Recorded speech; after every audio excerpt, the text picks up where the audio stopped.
Hi అండి. అందరూ ఎలా ఉన్నారు? బాగున్నారా? నేను బాగున్నానండి.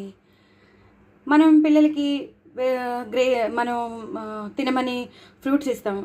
సో అవి కొన్ని తినేస్తారు, కొన్ని వదిలేస్తారు. సో మనం ఇలా కలర్ఫుల్గా ఇచ్చామనుకోండి, కంపల్సరీ తింటారు. అంటే గ్రీన్ గ్రేప్స్ కలిపి, వాటర్ మిలన్ కలిపి, బ్లాక్ గ్రేప్స్ కలిపి ఇలా ఇచ్చామనుకోండి, ఒక్కొక్కటి టీవీ చూస్తూనో ఇంట్రెస్టింగ్గా తింటారు. అలాగే కర్బూజా పండు ఇస్తాం. ఉట్టినే కర్బూజా పండు ఇచ్చేసి కోసి ఇచ్చేస్తే అస్సలు తినరండి. ఇలా పైనుంచి కొంచెం షుగర్ ఇలా, యాక్చువల్లీ కర్బూజా అంటేనే పైనుంచి మనం షుగర్ జల్లుకోవాలి, అప్పుడే అది అంత టేస్టీగా ఉంటుంది.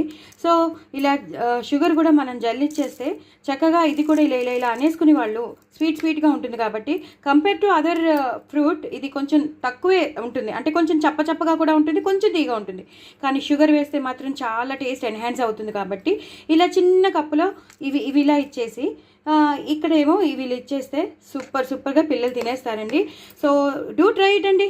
మనం ఇలా కూడా మనం పిల్లలకి ఫ్రూట్స్ని మనం తినడానికి యాక్టివేట్ చేయొచ్చు.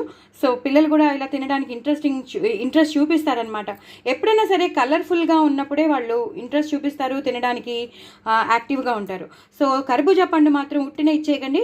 ఇలా పైనుంచి కొంచెం షుగర్ జల్లేశారనుకోండి, తప్పకుండా వాళ్ళు ఇంట్రెస్టింగ్గా తింటారు, మళ్ళీ కావాలని కూడా అడుగుతారు.